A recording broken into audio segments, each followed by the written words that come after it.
Достар, YouTube талаптарын күшейтіп тастаған, сондықтан мен каналымда YouTube-пен байланыс орнатқан аккаунтқа ауыстырдым. Егер сіздер бұрынғыдай қазақ тілінде қызықты киноларға шолуды көргілеріңіз келсе, мен төменде қалдырған сілтемеге өтіп, менің тұрақты обзор жасайтын каналыма тап боласыздар.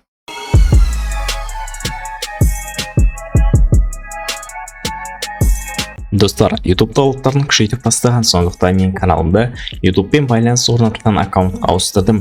Егер сіздер бұрынғыдай қазақ тілінде қызықты киноларға шолуды көргілеріңіз келсе, мен төменде қалдырған сілтемеге өтіп, менің тұрақты обзор жасайтын каналыма тап боласыздар.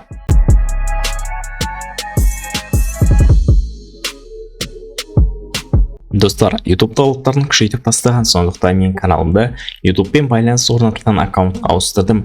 Егер сіздер бұрынғыдай қазақ тілінде қызықты киноларға шолуды көргілеріңіз келсе, мен төменде қалдырған сілтемеге өтіп, менің тұрақты обзор жасайтын каналыма тап боласыздар.